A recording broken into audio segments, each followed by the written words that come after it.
تسلیما اللهم صل على سيدنا مولانا محمد وعلى آل سيدنا ومولانا محمد مبارك وسلم وصلی علیہ۔ کتاب الطہارت اور غسل کا بیان چل رہا ہے۔ آج آخری حدیث ہے غسل کے باب کی۔ اس کے اندر ایک اہم مسئلہ امام ترمذی نے اس حدیث کے اندر بیان فرمایا ہے، جس کا تعلق اگرچہ غسل کے ساتھ تو نہیں ہے، لیکن ایک حوالے سے ہے کہ وضو اور غسل دونوں طہارت کا حصہ ہیں،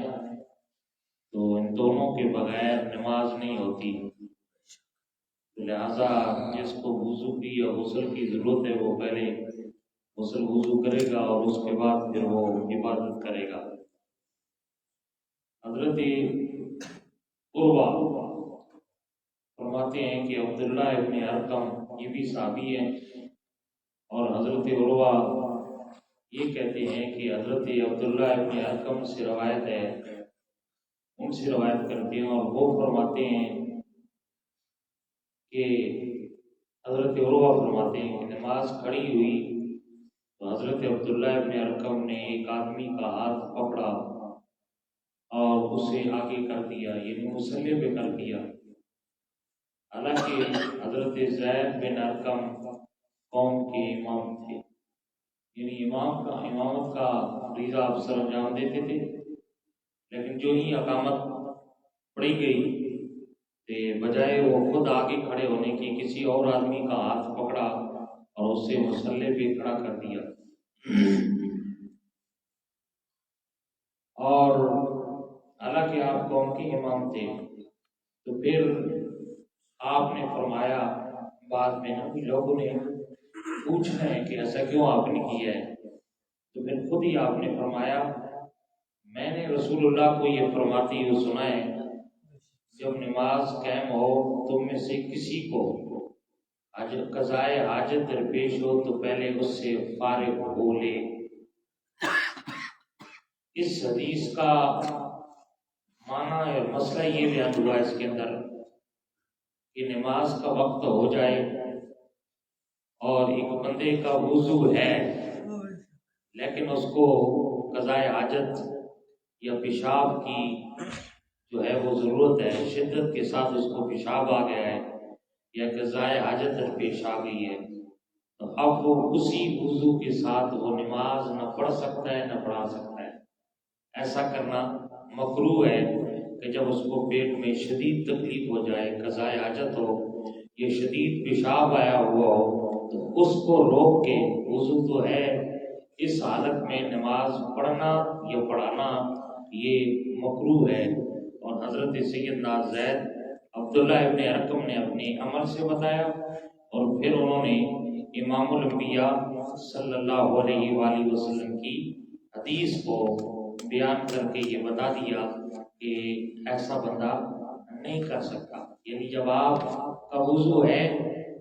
اور آپ نماز پڑھنے کے لیے آ چکے ہیں، وقت ہو چکا ہے، پھر آپ کو قضائے حاجت کی حاجت ہو گئی، تو پھر اس صورت میں آپ یوں نہ کہیں کہ بس اسی وضو کے ساتھ اوکی سوکی نماز پڑھ لیتا ہوں اور پھر میں قضائے حاجت میں چلوں گا، ایسا کرے گا تو ایسا کرنا مکروہ ہے۔ اور اس صورت میں اگرچہ جماعت بھی جاتی ہے تو چلی جائے، لیکن پہلے وہ تازہ وضو کرے اور قضائے حاجت کے بعد، ٹھیک ہے نا؟ یہ نہیں کہ جماعت کھڑی ہے جی اب میرا وضو ہے، پیشاب بھی شدید آیا لیکن میں برداشت کر کے نماز پڑھ لوں گا، تو شریعت اس بات کی اجازت تو نہیں دیتی۔ ایسا کرنا مکروہ ہے، کیونکہ نماز کے اندر دھیان نہیں رہتا، خشوع خضوع نہیں رہتی۔ اس لیے حضور نے فرمایا اگر جماعت بھی جا رہی ہے تو تب بھی آپ جو ہے ایسا نہیں کر سکتے، بلکہ پہلے قضائے حاجت کریں گے اور اس کے بعد پھر نماز پڑھیں گے۔ ہاں، ایک صورت علماء نے لکھی ہے کہ فرض نماز کا وقت بالکل ختم ہو رہا ہے، اینڈ پہ یہ عصر کا ٹائم ہے، اور اب ایسی صورت حال ہے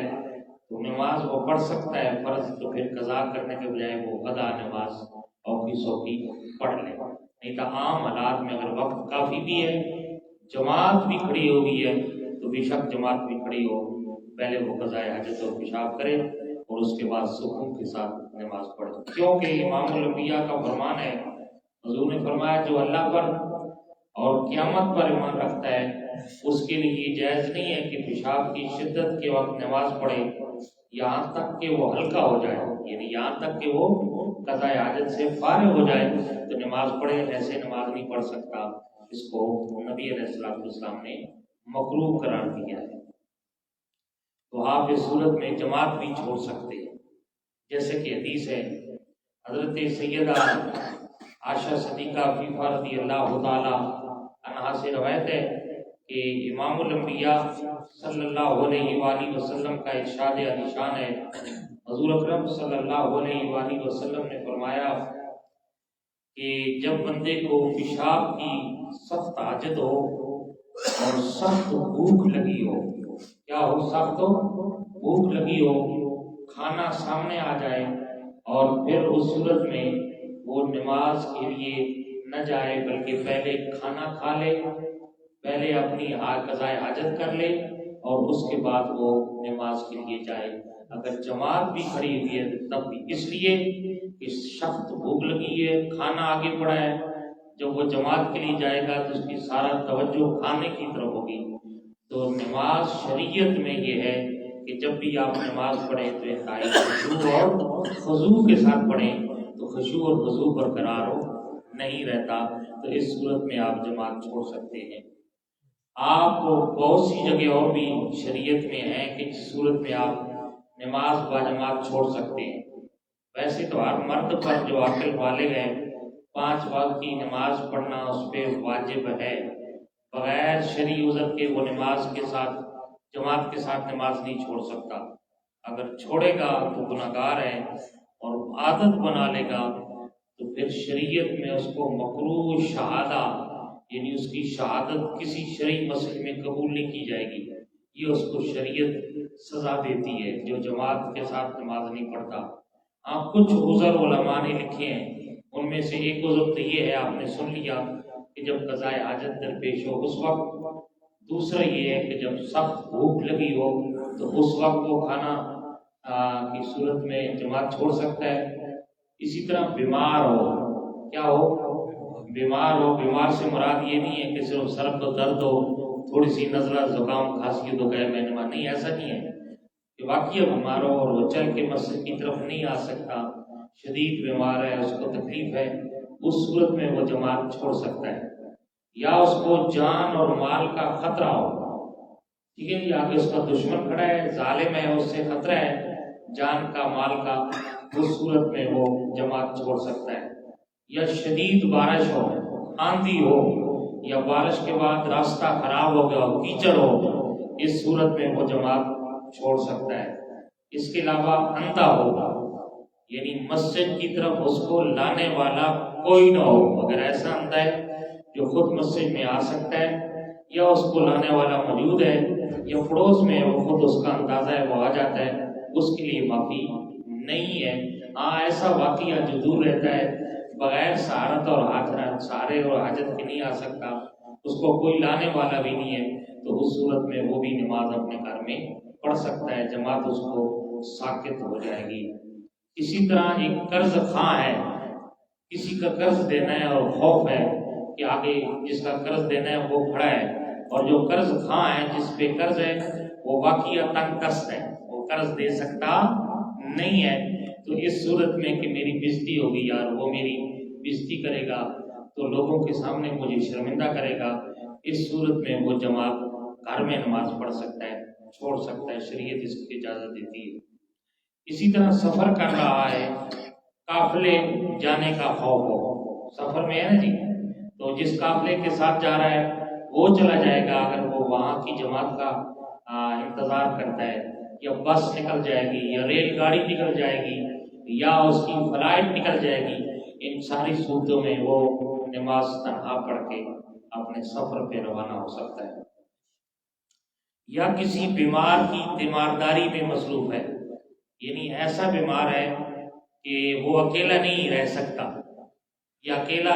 جو اس کو چھوڑے تو وہ خوف زدہ ہوتا ہے، پریشان ہوتا ہے، اس صورت میں اس بیمار کو اکیلا چھوڑ کے وہ جماعت کے ساتھ نماز نہیں پڑھے گا، گھر میں پڑھ لے گا، اس کو اجازت ہے۔ اس کے علاوہ جو ہے وہ بیمار ہو، اور بیمار بھی ایسا ہو کہ اتنا بوڑھا ہو کہ وہ چل نہ سکتا ہو، یعنی بیمار تو نہ ہو لیکن بوڑھا ہو، اور بوڑھے کی وجہ سے وہ اتنا ضعیف ہو چکا ہو کہ چلنے کے قابل نہ ہو، اس صورت میں بھی وہ نماز با جماعت چھوڑ سکتا ہے۔ ورنہ اس کے علاوہ نماز کے ساتھ جماعت کے ساتھ نماز چھوڑنے کا شریعت حکم نہیں دیتی۔ مرد کو 5 وقت کی نماز گھر میں پڑھنے کا حکم دیتی ہے۔ تو یہ اس کے ضمن میں یہ مسئلہ بھی آ گیا، اور ساتھ یہ چند جو ہے وہ جماعت کے ساتھ چھوڑنے کے شرعی عذر بھی آ گئے۔ اس کے علاوہ کوئی اور عذر نہیں ہے۔ اللہ تبارک و تعالیٰ کی بارگاہ میں دعا ہے اللہ ملک کی توفیق نصیب فرمائے، آمین۔ الحمدللہ رب العالمین، والصلاة والسلام علی سید الانبیاء والمرسلین، اللہم صلی علی سیدنا مولانا محمد وعلی آل سیدنا ومولانا محمد مبارک وسلم وصلی علیہ۔ ربنا آتنا فی الدنیا حسنۃ وفی الآخرۃ حسنۃ وقنا عذاب النار۔ ربنا افرغ علینا صبرا وثبت اقدامنا وانصرنا علی القوم الکافرین۔ اللهم انا نسألك العفو والعافیہ فی الدین والدنیا والآخرہ۔ اللهم انا نسألك علما نافعا رزقا طیبا واسعا عملا مقبولا۔ یا اللہ ہماری حاضری کو قبول فرما، اس کے صدقے تمام حاضرین و سامعین پہ اپنا خصوصی فضل و کرم فرما، ہم سب کو زمین و آسمان کی برایات سے محفوظ و محفوظ فرما، ہم میں سے جو بیمار ہیں شفائی کاملہ عاجلہ نصیب فرما، جو پریشان حال ہیں وہ ہمیں پریشانیوں سے دور فرما۔ یا اللہ جو قرض دار ہیں قرض سے خلاصی نصیب فرما، جو بے روزگار ہیں پاک طیب روزگار نصیب فرما۔ ہم سب کے آباء و اجداد، والدین، اساتذہ دنیا سے چلے گئے، ان کی بخشش و مغفرت فرما، ملک پاکستان کی خیر فرما، جتنے احباب تشریف فرما ہیں ان سب کو جزائے خیر نصیب فرما۔